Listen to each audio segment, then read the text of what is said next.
ಸುಳಿದಿಲೆವು. ಭೈರಪ್ಪ ನಿಧನಕ್ಕೆ ಪ್ರಧಾನಿ ಮೋದಿ ಸಂತಾಪವನ್ನ ಸೂಚಿಸಿದ್ದಾರೆ. ಪ್ರಧಾನಿ ಮೋದಿ ನಮ್ಮ ಸಾಕ್ಷಿ ಪ್ರಜ್ಞೆಯನ್ನ ಬಡಿದೆಬ್ಬಿಸಿದ್ದ ಸಾಹಿತಿ ಎಸ್ಎಲ್ ಭೈರಪ್ಪ. ನಿರ್ಭೀತ ಕಾಲಾತೀತ ಸಾಹಿತಿ ಯಾರು ಕೇಳಿದ್ರೆ ಭೈರಪ್ಪ. ಅವರ ಸಾಹಿತ್ಯ ತಲೆತಲಾಂತರಗಳಿಗೆ ಪ್ರೇರಣೆ.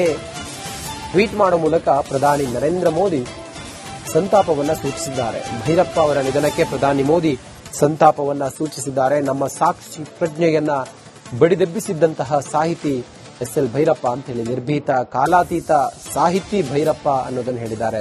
ಅವರ ಸಾಹಿತ್ಯ ತಲೆತಲಾಂತರಗಳಿಗೆ ಪ್ರೇರಣೆ ಅನ್ನೋದು ಪ್ರಧಾನಿ ನರೇಂದ್ರ ಮೋದಿ ಅವರ ಸಂತಾಪ ಆಗಿದೆ. ಭೈರಪ್ಪ ಅವರು ನಾವು ಹೇಳಿದಾಗೆ ಕನ್ನಡಕ್ಕೆ ಮಾತ್ರ ಸೀಮಿತವಾಗಿಲ್ಲ. ಅವರ ಎಷ್ಟೋ ಕಾದಂಬರಿಗಳು ಕೃತಿಗಳು ಭಾಷಾಂತರವಾಗಿದ್ದಾವೆ. ಎಷ್ಟೋ ಕಾದಂಬರಿಗಳು ಬೇರೆ ಬೇರೆ ಭಾಷೆಯಲ್ಲಿ ಬಂದಿದ್ದಾವೆ. ಆ ಮೂಲಕ ಪ್ರಧಾನಿ ನರೇಂದ್ರ ಮೋದಿ ಅವರು ಕೂಡ ಅವರ ಕಾದಂಬರಿಗಳನ್ನ ಓದಿ ಅವ್ರು ಹಿಂಗೆ ಹೇಳಿದ್ದಾರೆ.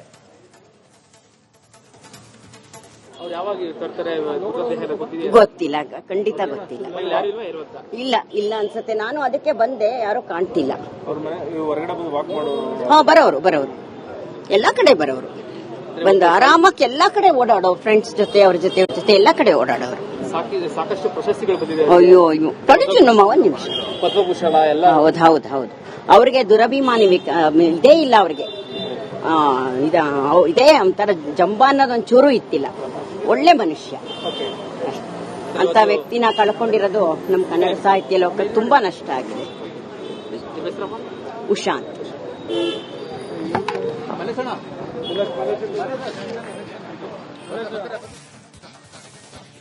ಸಾಹಿತ್ಯ ಲೋಕ ಇವತ್ತು ಬಡವಾಗಿದೆ ಎಸ್ಎಲ್ ಭೈರಪ್ಪ ಅವರ ನಿಧನದ ನಂತರ. ನೋಡಿ, ಅವರೊಂದು ಮಾತು ಹೇಳ್ತಾರೆ, ಎಷ್ಟು ದಿನದ ಋಣಾನು ಬಂದವೋ ಅಷ್ಟೇ ದಿನ ಪ್ರತಿಯೊಬ್ಬರು ನಮ್ಮ ಜೊತೆ ಇರ್ತಾರೆ. ಅದು ಮುಗಿದ ಮೇಲೆ ದೂರ ಹೋಗ್ತಾರೆ. ಕೆಲವರು ಸತ್ತು ದೂರ ಹೋದ್ರೆ ಮತ್ತೆ ಕೆಲವರು ಬದುಕಿರುವಾಗಲೇ ದೂರ ಹೋಗ್ತಾರೆ. ಅದನ್ನ ನಾವು ಯಾವಾಗಲೂ ಸ್ವೀಕರಿಸಲೇಬೇಕು, ದುಃಖಿಸಬಾರದು ಅಂತ ಹೇಳ್ತಾರೆ ಎಸ್ಎಲ್ ಭೈರಪ್ಪನವರು ಹೇಳಿರುವಂತಹ ಮಾತು. ಕನ್ನಡದ ಸಾಕ್ಷಿ ಪ್ರಜ್ಞೆಯನ್ನ ಜಾಗೃತಗೊಳಿಸಿದಂತಹ ಎಸ್ಎಲ್ ಭೈರಪ್ಪನವರು ಇನ್ನು ನೆನಪು ಮಾತ್ರ. ನಾಡಿನ ಮಹಾನ್ ಚೇತನರಾಗಿದ್ದ ಎಸ್ಎಲ್ ಭೈರಪ್ಪ ನಮ್ಮನ್ನೆಲ್ಲ ಬಿಟ್ಟು ಹೋಗಿದ್ದಾರೆ. ಡಾಕ್ಟರ್ ಎಸ್ಎಲ್ ಭೈರಪ್ಪ ನಿಧನ ಸುದ್ದಿ ತಿಳಿದು ಬಹಳ ನೋವಾಗಿದೆ. ಎಸ್ಎಲ್ ಭೈರಪ್ಪ ನಿಧನಕ್ಕೆ ಕಂಬನಿ ಮಿಡಿದ ವಿಜಯೇಂದ್ರ, ಬಿಜೆಪಿಯ ರಾಜ್ಯಾಧ್ಯಕ್ಷ, ಸಾಹಿತ್ಯಕ್ಕೆ ವಿಶ್ವ ಮಾನ್ಯತೆಯನ್ನ ತಂದುಕೊಟ್ಟಂತ ಸಾಹಿತಿ ಭೈರಪ್ಪ, ರಾಷ್ಟ್ರ ಹಿತಾಸಕ್ತಿಯ ವಿಚಾರಗಳಿಗೆ ಸಮರ್ಪಿಸಿಕೊಂಡಿದ್ದವರು ಭೈರಪ್ಪ. ನಾಡಿನ ಮಹಾನ್ ಚೇತನರಾಗಿದ್ದ ಎಸ್ಎಲ್ ಭೈರಪ್ಪ ಅವರ ನಿಧನ ವಾರ್ತೆ ನಮ್ಗೆಲ್ರಿಗೂ ಕೂಡ ಬರ ಸಿಡಿಲು ಬಡಿದಂತಾಗಿದೆ. ಎಸ್ಎಲ್ ಭೈರಪ್ಪ ನಿಧನದ ಸುದ್ದಿ ತಿಳಿದು ಆಘಾತವನ್ನ ವ್ಯಕ್ತಪಡಿಸಿದ್ದಾರೆ, ಕಂಬನಿ ಮಿಡಿದಿದ್ದಾರೆ ವಿಜಯೇಂದ್ರ. ಸಾಹಿತ್ಯ ಕ್ಷೇತ್ರಕ್ಕೆ ವಿಶ್ವ ಮಾನ್ಯತೆಯನ್ನ ತಂದುಕೊಟ್ಟಂತ ಸಾಹಿತಿ ಯಾರಾದಿದ್ರೆ ಅದು ವಿಜಯೇಂದ್ರ ಅವರ ಮಾತಿನಲ್ಲಿತ್ತು ಭೈರಪ್ಪ ಅನ್ನೋದು. ಭೈರಪ್ಪ ಅವರ ನಿಧನ ಬಹಳ ನೋವಾಗಿದೆ ಅನ್ನೋದನ್ನ ತಮ್ಮ ಮಾತಿನ ಮೂಲಕ ತಿಳಿಸುತ್ತ ಕಂಬನಿಯನ್ನ ಮಿಡಿದಿದ್ದಾರೆ ಎಸ್ಎಲ್ ಭೈರಪ್ಪ ಅವರ ನಿಧನಕ್ಕೆ ಕಂಬನಿ ಮಿಡಿದಿದ್ದಾರೆ ವಿಜಯೇಂದ್ರ. ಮಧ್ಯಾಹ್ನ 2:38 ಸುಮಾರಿಗೆ ರಾಷ್ಟ್ರೋತ್ಥಾನ ಆಸ್ಪತ್ರೆಯಲ್ಲಿ ಚಿಕಿತ್ಸೆಯನ್ನು ಪಡಿತಾ ಇದ್ದಂತಹ ಭೈರಪ್ಪನವರು ಹೃದಯಾಘಾತದಿಂದ ಅವರು ನಿಧನರಾಗಿದ್ದಾರೆ ಅನ್ನುವ ವಿಚಾರವನ್ನ ಈಗ ತಿಳಿಸಿದ್ದಾರೆ. ಆಸ್ಪತ್ರೆಯ ವೈದ್ಯರು ಕೂಡ ತಿಳಿಸಿದ್ದಾರೆ. ಇನ್ನು ಈ ಕುರಿತಾಗಿ ನಮ್ಮ ಜೊತೆ ಮಾತಾಡೋದಕ್ಕೆ ಮೈಸೂರಿನ ಶಾಸಕರಾಗಿರುವಂತಹ ಶ್ರೀವತ್ಸ ಅವರು ನಮ್ಮ ಜೊತೆಲೀಗ ಸಂಪರ್ಕದಲ್ಲಿದ್ದಾರೆ. ಸರ್ ನಮಸ್ಕಾರ. ಸರ್ ಶ್ರೀವತ್ಸ ಸರ್ ನಮಸ್ಕಾರ. ಬಹುಶಃ ಸಂಪರ್ಕ ಕಡಿತ ಆಗಿದೆ, ಮತ್ತೆ ಸಂಪರ್ಕ ಮಾಡೋಣ. ಎಸ್ಎಲ್ ಭೈರಪ್ಪ ಅವರ ಕಾದಂಬರಿಗಳು ಬೇರೆ ಬೇರೆ ಭಾಷೆಗಳಲ್ಲಿ ಭಾಷಾಂತರವೂ ಆಗಿತ್ತು. ಬೇರೆ ಬೇರೆ ಭಾಷೆಗಳಲ್ಲಿ ತಮ್ಮ ನಿಲುವು, ರಾಷ್ಟ್ರದ ಬಗ್ಗೆ ಸ್ಥಿತಪ್ರಜ್ಞೆಯನ್ನ ಅವರು ತೋರಿಸಿದಂತಹ ಸಾಹಿತ್ಯಕಾರ, ಚಿಂತಕ. ಅವರ ಸೈದ್ಧಾಂತಿಕವಾದಂತಹ ನಿಲುವು ಇತ್ತಲ್ಲ, ರಾಷ್ಟ್ರದ ಬಗ್ಗೆ ಅವರಿಗಿದ್ದಂತಹ ಅವರ ಆಲೋಚನೆಗಳಿತ್ತಲ್ಲ, ಅದೆಲ್ಲವೂ ಕೂಡ ಇಂದಿಗೂ ಕೂಡ ಜನಮಾನಸದಲ್ಲಿ ಎಂದಿಗೂ ಕೂಡ ಉಳಿಯುವಂತ ಒಬ್ಬ ಸಾಹಿತಿ ಎಸ್ಎಲ್ ಭೈರಪ್ಪ. ಹಾಗಾಗಿಯೇ ಪ್ರಧಾನಿ ನರೇಂದ್ರ ಮೋದಿ ಅವರು ವಿಶ್ವ ಮಾನ್ಯತೆಯನ್ನು ತಂದುಕೊಟ್ಟವರು ಸಾಹಿತ್ಯಕ ಕ್ಷೇತ್ರಕ್ಕೆ ಅನ್ನೋದನ್ನ ಹೇಳ್ತಾ ಮಾತಾಡಿದ್ದಾರೆ. ಭೈರಪ್ಪ ಅವರ ಕೃತಿಗಳನ್ನ, ಕಾದಂಬರಿಗಳನ್ನ ಬಹುಶಃ ಓದದೇ ಇರುವಂತ ವ್ಯಕ್ತಿಗಳು ಯಾರಿಲ್ಲ ಅಂತ ಭಾವಿಸಬಹುದು. ಯಾಕಂತ ಹೇಳಿದ್ರೆ ಅವರ ಕತೆ, ಕಾದಂಬರಿಗಳು, ಅವರ ಕೃತಿಗಳೆಲ್ಲವೂ ಕೂಡ ವಾಸ್ತವ ಜೀವನಕ್ಕೆ, ಎಲ್ಲವೂ ಕೂಡ ವಾಸ್ತವ ಜೀವನದ ಒಂದು ರೀತಿಯಲ್ಲಿ ಪರಿಪಾಟಲು ಅನ್ನೋ ರೀತಿಯಲ್ಲಿತ್ತು. ಅವರ ಕಾದಂಬರಿಗಳಿಂದಲೇ ಅವರು ಸಾಹಿತ್ಯಿಕ ಕ್ಷೇತ್ರಕ್ಕೆ ಒಂದು ವಿಜಯೇಂದ್ರ ಅವರು ಹೇಳಿದಂಗೆ ಒಂದು ವಿಶ್ವ ಮಾನ್ಯತೆಯನ್ನು ತಂದುಕೊಟ್ಟವರು. ಕನ್ನಡದ ಸಾಹಿತ್ಯ ಲೋಕದ ಕೊಂಡಿ ಇವತ್ತು ಕಳಚಿಕೊಂಡಿದೆ. ಭಾರತ ಲೋಕಕ್ಕೆ ಪಯಣಿಸಿದ್ದಾರೆ ಎಸ್.ಎಲ್. ಭೈರಪ್ಪ. ಓದುವ ಕ್ರಮವನ್ನ ಬದಲಿಸಿದ ಅಭಿಜಾತ ಕಾದಂಬರಿಕಾರ ಭೈರಪ್ಪ. ಎಸ್.ಎಲ್. ಭೈರಪ್ಪ ನಿಧನದ ಸುದ್ದಿ ಕೇಳಿ ಆಘಾತ ಆಗಿದೆ. ಟ್ವೀಟ್ನಲ್ಲಿ ಸಂತಾಪವನ್ನು ಸೂಚಿಸಿದ್ದಾರೆ ಕೇಂದ್ರ ಮಂತ್ರಿ ಕುಮಾರಸ್ವಾಮಿ. ಭೈರಪ್ಪ ಅವರ ಕಾದಂಬರಿಗಳನ್ನು ನಾನು ನಿಕಟವಾಗಿ ಓದಿದ್ದೇನೆ. ಅವರ ಕಥನ ಶೈಲಿ, ಪಾತ್ರ ಸೃಷ್ಟಿಯ ಪ್ರತಿಭೆಗೆ ಮಾರು ಹೋಗಿದ್ದೇನೆ. ಅವರ ಕನ್ನಡ ನೆಲದಲ್ಲಿ ಹುಟ್ಟಿ ಕನ್ನಡದಲ್ಲೇ ಬರೆದ ಅಪ್ಪಟ ಭಾರತೀಯ, ಓದುವ ಕ್ರಮವನ್ನೇ ಬದಲಿಸಿದ ಅಭಿಜಾತ ಕಾದಂಬರಿಕಾರ ಭೈರಪ್ಪ. ಎಸ್.ಎಲ್. ಭೈರಪ್ಪ ನಿಧನದ ಸುದ್ದಿ ಕೇಳಿ ಆಘಾತ ಆಗಿದೆ ಅಂತ ಹೇಳಿ ಕೇಂದ್ರ ಮಂತ್ರಿ ಕುಮಾರಸ್ವಾಮಿ ಟ್ವೀಟ್ ಮಾಡಿದ್ದಾರೆ, ಸಾಮಾಜಿಕ ಜಾಲತಾಣದಲ್ಲಿ ಪೋಸ್ಟ್ ಮಾಡಿದ್ದಾರೆ.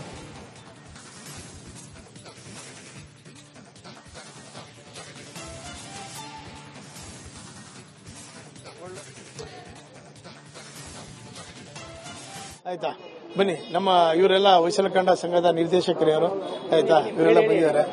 ಆಯ್ತಾ, ನಮ್ಗೆ ಏನಂತ ಹೋಗಿ ಅವರ ಇವತ್ತು ತಿಳಿದ ಕೂಡಲೇ ನಮ್ಗೆ ತುಂಬಾ ಬೇಜಾರಾಯ್ತು. ಆಯ್ತಾ, ಇವರು ಒಂದು 6 ತಿಂಗಳಿಂದ ಇಲ್ಲಿದ್ರು 6 ತಿಂಗಳು ಬೆಂಗಳೂರಿಗೆ ಹೋಗಿ ಶಿಫ್ಟ್ ಆಗಿದ್ದಾರೆ ಅವರು. ಅದರಿಂದ ನಮ್ಗೀಗ ಒಂದು ದೊಡ್ಡ ಆಸ್ತಿ ಕಳ್ಕೊಂಡಂಗೆ ಆಗಿದೆ ನಮ್ಮ ಸಂಘ. ಆಯ್ತಾ, ಅವ್ರದ್ದು ಕೊಡುಗೆ ತುಂಬಾ ಅಪಾರ, ಸಂಘಕ್ಕೆ ಮತ್ತೆ ದೇಶಕ್ಕೆ ತುಂಬಾ ಅಪಾರ. ಯಾವತ್ತು ಇತ್ತೀಚೆಗೆ ಭೇಟಿಯಾಗಿದ್ರೆ ಹೇಗೆ ಸರ್? ಒಂದು 6 ತಿಂಗಳಿಂದ ನಾನು ಅವ್ರನ್ನ ಭೇಟಿ ಮಾಡಿದ್ದೆ. ಆಯ್ತಾ, ಅವರು ಸ್ವಲ್ಪ ವಯಸ್ಸಾದಿಂದ ಮಾತು ಸ್ವಲ್ಪ ಕಿವಿ ಒಂದು ಸ್ವಲ್ಪ ಇದಾಗ್ತಿರ್ಲಿಲ್ಲ. ಮಿಕ್ಕಿದೆಲ್ಲ ಅವ್ರು ತುಂಬಾ, ನಮ್ಮ ಸಂಘ ಅಂದ್ರೆ ಅವ್ರಿಗೆ ಅಚ್ಚುಮೆಚ್ಚು. ಹೊಯ್ಸಳ ಕರ್ನಾಟಕ ಸಂಘ ಅಂದ್ರೆ ಅವ್ರು ತುಂಬಾ ಅಚ್ಚುಮೆಚ್ಚು. ಸರ್, ನೇರ ನಿಷ್ಠುರವಾದಿ ಅಂತ ಹೇಳಿ ಹೆಸರುವಾಸಿಯಾಗಿದ್ದಂತವ್ರು ಸರ್. ಅದೇ ಸಾಹಿತ್ಯ ಭೈರಪ್ಪನವರು ವಯೋನಿವೃತ್ತ ಸಹಜ ಚತುರ್ವರ್ತಿ ಸುಲಿಬೆಲೆ ಅವರು. ಭೈರಪ್ಪ ನಿಧನಕ್ಕೆ ಪ್ರಧಾನಿ ಮೋದಿ ಸಂತಾಪವನ್ನ ಸೂಚಿಸಿದ್ದಾರೆ. ಪ್ರಧಾನಿ ಮೋದಿ ನಮ್ಮ ಸಾಕ್ಷಿ ಪ್ರಜ್ಞೆಯನ್ನ ಬಡಿದೆಬ್ಬಿಸಿದ್ದ ಸಾಹಿತಿ ಎಸ್.ಎಲ್. ಭೈರಪ್ಪ. ನಿರ್ಭೀತ ಕಾಲಾತೀತ ಸಾಹಿತಿ ಯಾರು ಕೇಳಿದ್ರೆ ಭೈರಪ್ಪ. ಅವರ ಸಾಹಿತ್ಯ ತಲೆತಲಾಂತರಗಳಿಗೆ ಪ್ರೇರಣೆ. ಟ್ವೀಟ್ ಮಾಡುವ ಮೂಲಕ ಪ್ರಧಾನಿ ನರೇಂದ್ರ ಮೋದಿ ಸಂತಾಪವನ್ನ ಸೂಚಿಸಿದ್ದಾರೆ. ಭೈರಪ್ಪ ಅವರ ನಿಧನಕ್ಕೆ ಪ್ರಧಾನಿ ಮೋದಿ ಸಂತಾಪವನ್ನ ಸೂಚಿಸಿದ್ದಾರೆ. ನಮ್ಮ ಸಾಕ್ಷಿ ಪ್ರಜ್ಞೆಯನ್ನ ಬಡಿದೆಬ್ಬಿಸಿದ್ದಂತಹ ಸಾಹಿತಿ ಎಸ್.ಎಲ್. ಭೈರಪ್ಪ ಅಂತ ಹೇಳಿ, ನಿರ್ಭೀತ ಕಾಲಾತೀತ ಸಾಹಿತಿ ಭೈರಪ್ಪ ಅನ್ನೋದನ್ನು ಹೇಳಿದ್ದಾರೆ. ಅವರ ಸಾಹಿತ್ಯ ತಲೆತಲಾಂತರಗಳಿಗೆ ಪ್ರೇರಣೆ ಅನ್ನೋದು ಪ್ರಧಾನಿ ನರೇಂದ್ರ ಮೋದಿ ಅವರ ಸಂತಾಪ ಆಗಿದೆ. ಭೈರಪ್ಪ ಅವರು ನಾವು ಹೇಳಿದಾಗೆ ಕನ್ನಡಕ್ಕೆ ಮಾತ್ರ ಸೀಮಿತವಾಗಿಲ್ಲ. ಅವರ ಎಷ್ಟೋ ಕಾದಂಬರಿಗಳು, ಕೃತಿಗಳು ಭಾಷಾಂತರವಾಗಿದ್ದಾವೆ. ಎಷ್ಟೋ ಕಾದಂಬರಿಗಳು ಬೇರೆ ಬೇರೆ ಭಾಷೆಯಲ್ಲಿ ಬಂದಿದ್ದಾವೆ. ಆ ಮೂಲಕ ಪ್ರಧಾನಿ ನರೇಂದ್ರ ಮೋದಿ ಅವರು ಕೂಡ ಅವರ ಕಾದಂಬರಿಗಳನ್ನ ಓದಿ ಅವ್ರು ಹಿಂಗೆ ಹೇಳಿದ್ದಾರೆ.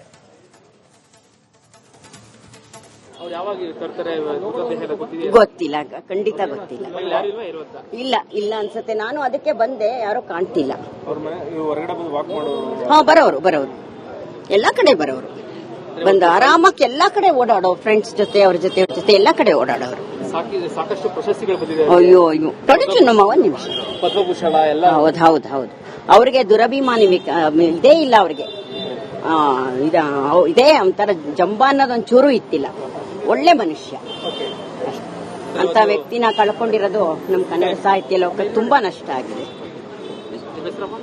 ಉಷಾ ಅಂತ.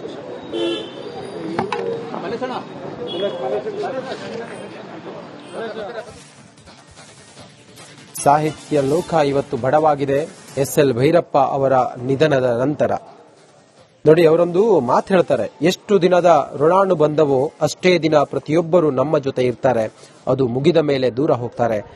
ಕೆಲವರು ಸತ್ತು ದೂರ ಹೋದ್ರೆ ಮತ್ತೆ ಕೆಲವರು ಬದುಕಿರುವಾಗಲೇ ದೂರ ಹೋಗ್ತಾರೆ. ಅದನ್ನ ನಾವು ಯಾವಾಗಲೂ ಸ್ವೀಕರಿಸಲೇಬೇಕು, ದುಃಖಿಸಬಾರದು ಅಂತ ಹೇಳ್ತಾರೆ ಎಸ್.ಎಲ್. ಭೈರಪ್ಪನವರು ಹೇಳಿರುವಂತಹ ಮಾತು. ಕನ್ನಡದ ಸಾಕ್ಷಿ ಪ್ರಜ್ಞೆಯನ್ನ ಜಾಗೃತಗೊಳಿಸಿದಂತಹ ಎಸ್.ಎಲ್. ಭೈರಪ್ಪನವರು ಇನ್ನು ನೆನಪು ಮಾತ್ರ. ನಾಡಿನ ಮಹಾನ್ ಚೇತನರಾಗಿದ್ದ ಎಸ್.ಎಲ್. ಭೈರಪ್ಪ ನಮ್ಮನ್ನೆಲ್ಲ ಬಿಟ್ಟು ಹೋಗಿದ್ದಾರೆ. Doctor SL. ಭೈರಪ್ಪ ನಿಧನ ಸುದ್ದಿ ತಿಳಿದು ಬಹಳ ನೋವಾಗಿದೆ. ಎಸ್.ಎಲ್. ಭೈರಪ್ಪ ನಿಧನಕ್ಕೆ ಕಂಬನಿ ಮಿಡಿದ ವಿಜಯೇಂದ್ರ, ಬಿಜೆಪಿಯ ರಾಜ್ಯಾಧ್ಯಕ್ಷ, ಸಾಹಿತ್ಯಕ್ಕೆ ವಿಶ್ವ ಮಾನ್ಯತೆಯನ್ನ ತಂದುಕೊಟ್ಟಂತ ಸಾಹಿತಿ ಭೈರಪ್ಪ. ರಾಷ್ಟ್ರ ಹಿತಾಸಕ್ತಿಯ ವಿಚಾರಗಳಿಗೆ ಸಮರ್ಪಿಸಿಕೊಂಡಿದ್ದವರು ಭೈರಪ್ಪ. ನಾಡಿನ ಮಹಾನ್ ಚೇತನರಾಗಿದ್ದ ಎಸ್.ಎಲ್. ಭೈರಪ್ಪ ಅವರ ನಿಧನ ವಾರ್ತೆ ನಮ್ಗೆಲ್ಲರಿಗೂ ಕೂಡ ಬರ ಸಿಡಿಲು ಬಡಿದಂತಾಗಿದೆ. ಎಸ್.ಎಲ್. ಭೈರಪ್ಪ ನಿಧನದ ಸುದ್ದಿ ತಿಳಿದು ಆಘಾತವನ್ನ ವ್ಯಕ್ತಪಡಿಸಿದ್ದಾರೆ. ಕಂಬನಿ ಮಿಡಿದಿದ್ದಾರೆ ವಿಜಯೇಂದ್ರ. ಸಾಹಿತ್ಯ ಕ್ಷೇತ್ರಕ್ಕೆ ವಿಶ್ವ ಮಾನ್ಯತೆಯನ್ನ ತಂದುಕೊಟ್ಟಂತ ಸಾಹಿತಿ ಯಾರಾದ್ರಿದ್ರೆ ಅದು ವಿಜಯೇಂದ್ರ ಅವರ ಮಾತಿನಲ್ಲಿತ್ತು ಭೈರಪ್ಪ ಅನ್ನೋದು. ಭೈರಪ್ಪ ಅವರ ನಿಧನ ಬಹಳ ನೋವಾಗಿದೆ ಅನ್ನೋದನ್ನ ತಮ್ಮ ಮಾತಿನ ಮೂಲಕ ತಿಳಿಸುತ್ತಾ ಕಂಬನಿಯನ್ನ ಮಿಡಿದಿದ್ದಾರೆ. SL ಭೈರಪ್ಪ ಅವರ ನಿಧನಕ್ಕೆ ಕಂಬನಿ ಮಿಡಿದಿದ್ದಾರೆ ವಿಜಯೇಂದ್ರ. ಮಧ್ಯಾಹ್ನ 2:38 ಸುಮಾರಿಗೆ ರಾಷ್ಟ್ರೋತ್ಥಾನ ಆಸ್ಪತ್ರೆಯಲ್ಲಿ ಚಿಕಿತ್ಸೆಯನ್ನು ಪಡಿತಾ ಇದ್ದಂತ ಭೈರಪ್ಪನವರು ಹೃದಯಾಘಾತದಿಂದ ಅವರು ನಿಧನರಾಗಿದ್ದಾರೆ ಅನ್ನುವ ವಿಚಾರವನ್ನ ಈಗ ತಿಳಿಸಿದ್ದಾರೆ. ಆಸ್ಪತ್ರೆಯ ವೈದ್ಯರು ಕೂಡ ತಿಳಿಸಿದ್ದಾರೆ. ಇನ್ನು ಈ ಕುರಿತಾಗಿ ನಮ್ಮ ಜೊತೆ ಮಾತಾಡೋದಕ್ಕೆ ಮೈಸೂರಿನ ಶಾಸಕರಾಗಿರುವಂತಹ ಶ್ರೀವತ್ಸ ಅವರು ನಮ್ಮ ಜೊತೆ ಈಗ ಸಂಪರ್ಕದಲ್ಲಿದ್ದಾರೆ. ಸರ್ ನಮಸ್ಕಾರ. ಸರ್ ಶ್ರೀವತ್ಸ ಸರ್ ನಮಸ್ಕಾರ. ಬಹುಶಃ ಸಂಪರ್ಕ ಕಡಿತ ಆಗಿದೆ, ಮತ್ತೆ ಸಂಪರ್ಕ ಮಾಡೋಣ. SL ಭೈರಪ್ಪ ಅವರ ಕಾದಂಬರಿಗಳು ಬೇರೆ ಬೇರೆ ಭಾಷೆಗಳಲ್ಲಿ ಭಾಷಾಂತರವೂ ಆಗಿತ್ತು. ಬೇರೆ ಬೇರೆ ಭಾಷೆಗಳಲ್ಲಿ ತಮ್ಮ ನಿಲುವು, ರಾಷ್ಟ್ರದ ಬಗ್ಗೆ ಸ್ಥಿತಪ್ರಜ್ಞೆಯನ್ನ ಅವರು ತೋರಿಸಿದಂತಹ ಸಾಹಿತ್ಯಕಾರ, ಚಿಂತಕ. ಅವರ ಸೈದ್ಧಾಂತಿಕವಾದಂತಹ ನಿಲುವು ಇತ್ತಲ್ಲ, ರಾಷ್ಟ್ರದ ಬಗ್ಗೆ ಅವರಿಗಿದ್ದಂತಹ ಅವರ ಆಲೋಚನೆಗಳಿತ್ತಲ್ಲ, ಅದೆಲ್ಲವೂ ಕೂಡ ಇಂದಿಗೂ ಕೂಡ ಜನಮಾನಸದಲ್ಲಿ ಎಂದಿಗೂ ಕೂಡ ಉಳಿಯುವಂತ ಒಬ್ಬ ಸಾಹಿತಿ SL ಭೈರಪ್ಪ. ಹಾಗಾಗಿಯೇ ಪ್ರಧಾನಿ ನರೇಂದ್ರ ಮೋದಿ ಅವರು ವಿಶ್ವ ಮಾನ್ಯತೆಯನ್ನು ತಂದುಕೊಟ್ಟವರು ಸಾಹಿತ್ಯಿಕ ಕ್ಷೇತ್ರಕ್ಕೆ ಅನ್ನೋದನ್ನ ಹೇಳ್ತಾ ಮಾತಾಡಿದ್ದಾರೆ. ಭೈರಪ್ಪ ಅವರ ಕೃತಿಗಳನ್ನ, ಕಾದಂಬರಿಗಳನ್ನ ಬಹುಶಃ ಓದದೇ ಇರುವಂತ ವ್ಯಕ್ತಿಗಳು ಯಾರಿಲ್ಲ ಅಂತ ಭಾವಿಸಬಹುದು. ಯಾಕಂತ ಹೇಳಿದ್ರೆ ಅವರ ಕತೆ, ಕಾದಂಬರಿಗಳು, ಅವರ ಕೃತಿಗಳೆಲ್ಲವೂ ಕೂಡ ವಾಸ್ತವ ಜೀವನಕ್ಕೆ, ಎಲ್ಲವೂ ಕೂಡ ವಾಸ್ತವ ಜೀವನದ ಒಂದು ರೀತಿಯಲ್ಲಿ ಪರಿಪಾಟಲು ಅನ್ನೋ ರೀತಿಯಲ್ಲಿತ್ತು. ಅವರ ಕಾದಂಬರಿಗಳಿಂದಲೇ ಅವರು ಸಾಹಿತ್ಯಿಕ ಕ್ಷೇತ್ರಕ್ಕೆ ಒಂದು, ವಿಜೇಂದ್ರ ಅವರು ಹೇಳದಂಗೆ, ಒಂದು ವಿಶ್ವಮಾನ್ಯತೆಯನ್ನು ತಂದುಕೊಟ್ಟವರು. ಕನ್ನಡದ ಸಾಹಿತ್ಯ ಲೋಕದ ಕೊಂಡಿ ಇವತ್ತು ಕಳಚಿಕೊಂಡಿದೆ. ಭಾರತ ಲೋಕಕ್ಕೆ ಪಯಣಿಸಿದ್ದಾರೆ SL ಭೈರಪ್ಪ. ಓದುವ ಕ್ರಮವನ್ನ ಬದಲಿಸಿದ ಅಭಿಜಾತ ಕಾದಂಬರಿಕಾರ ಭೈರಪ್ಪ. SL ಭೈರಪ್ಪ ನಿಧನದ ಸುದ್ದಿ ಕೇಳಿ ಆಘಾತ ಆಗಿದೆ. ಟ್ವೀಟ್ನಲ್ಲಿ ಸಂತಾಪವನ್ನು ಸೂಚಿಸಿದ್ದಾರೆ ಕೇಂದ್ರ ಮಂತ್ರಿ ಕುಮಾರಸ್ವಾಮಿ. ಭೈರಪ್ಪ ಅವರ ಕಾದಂಬರಿಗಳನ್ನು ನಾನು ನಿಕಟವಾಗಿ ಓದಿದ್ದೇನೆ. ಅವರ ಕಥನ ಶೈಲಿ, ಪಾತ್ರ ಸೃಷ್ಟಿಯ ಪ್ರತಿಭೆಗೆ ಮಾರು ಹೋಗಿದ್ದೇನೆ. ಅವರ ಕನ್ನಡ ನೆಲದಲ್ಲಿ ಹುಟ್ಟಿ ಕನ್ನಡದಲ್ಲೇ ಬರೆದ ಅಪ್ಪಟ ಭಾರತೀಯ, ಓದುವ ಕ್ರಮವನ್ನೇ ಬದಲಿಸಿದ ಅಭಿಜಾತ ಕಾದಂಬರಿಕಾರ ಭೈರಪ್ಪ. SL ಭೈರಪ್ಪ ನಿಧನದ ಸುದ್ದಿ ಕೇಳಿ ಆಘಾತ ಆಗಿದೆ ಅಂತ ಹೇಳಿ ಕೇಂದ್ರ ಮಂತ್ರಿ ಕುಮಾರಸ್ವಾಮಿ ಟ್ವೀಟ್ ಮಾಡಿದ್ದಾರೆ, ಸಾಮಾಜಿಕ ಜಾಲತಾಣದಲ್ಲಿ ಪೋಸ್ಟ್ ಮಾಡಿದ್ದಾರೆ.